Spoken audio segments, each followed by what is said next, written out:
There is a version of being broke that doesn't look like a struggle. It doesn't look like a failure. It doesn't look like things are falling apart. You're not missing payments. You're not drowning in obvious problems. You're not making reckless decisions. You're not completely lost with money. In fact, from the outside, your life looks fine, stable, put together. You earn, you show up, you do your job, you pay your bills, you handle your responsibilities, you keep things running. And to anyone looking it, there's nothing to question, nothing that looks wrong. But inside, there's a different feeling, a quiet one, the kind that's hard to explain because everything seems okay, but something still feels off. You still think about money more than you want to. You still check your balance more often than you should. You still feel that small tension whenever expenses come in. And every month follows the same pattern. Money comes in, money goes out. Everything gets covered. Nothing breaks, but nothing builds either. And that's where it becomes confusing because you're doing everything right. At least everything you were taught to do. Work, earn, be responsible, handle your life. But somehow, it doesn't translate into progress. There's no clear movement forward, no sense of getting ahead, just a feeling of maintaining, of keeping things as they are. And over time, that feeling starts to settle in, not as panic, not as urgency, but as something quieter. A realization that's hard to admit. I'm working, but I'm not really moving forward. And that's what makes it difficult because stability can be misleading. It can make things feel okay, even when nothing is actually improving.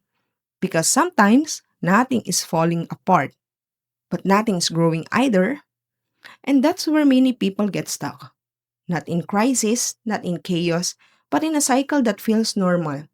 A routine that repeats, a pattern that continues so quietly that it doesn't feel like a problem until one day you realize how long you've been in it and how little has changed.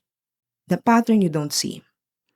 What keeps people in the same place financially? It's rarely something obvious.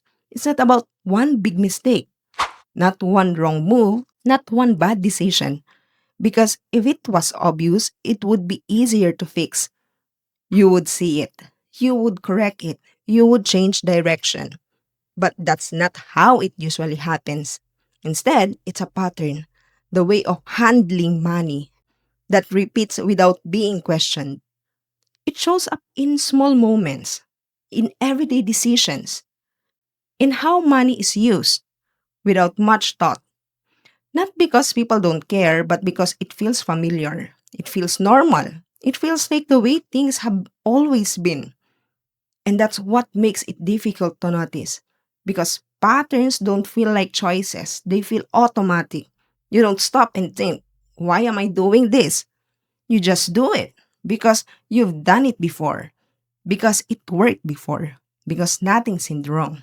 And over time, those repeated actions become a system, not a planned system, but a default one.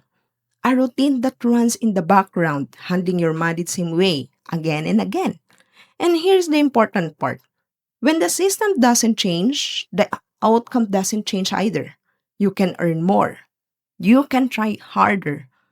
You want something different, but if the way money is handled stays the same, the result will feel the same. Because money doesn't respond to intention alone, it responds to behavior.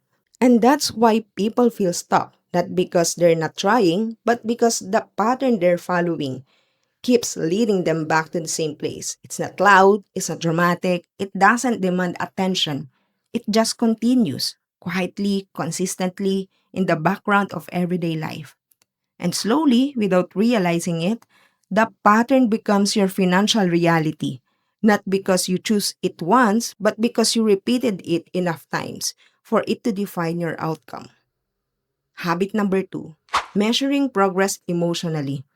Instead of looking at numbers, people rely on feeling. If I feel okay, I must be doing okay. If nothing is urgent, I must be fine. But emotions are temporary and they don't always reflect reality. So progress becomes unclear. Habit number three, expanding life without noticing. As life becomes more comfortable, small upgrades happen. Better options, more convenience, more ease, nothing extreme, but enough to slowly shift the baseline. And once that baseline changes, it becomes difficult to go back. Habit number four, avoiding friction. Modern life removes effort. Everything is easy, fast, accessible, and because of that, decisions happen quickly, without pause, without reflection, and without friction. There's no moment to reconsider. Habit number five, fragmented spending. Money doesn't live all at once, it lives in parts. Small amounts, spread out, subscriptions, quick purchases, convenience costs. Each one feels minor, but together they shape the bigger picture. Habit number six, focusing on income as a solution. Many people believe the answer is always more income. And while income helps, it doesn't fix structure. So the same patterns continue, just at a different level. Habit number seven, living without financial visibility. If you don't clearly see where money goes, you rely on assumption, and assumptions are often wrong. Without visibility, there's no clarity, and without clarity, there's no control. Habit number eight, waiting for the right moment. Many people delay change. They wait for more time, more income, more stability. But that moment rarely comes because change doesn't start with perfect conditions. It starts with awareness. Because the truth is, people don't stay stuck because they're careless.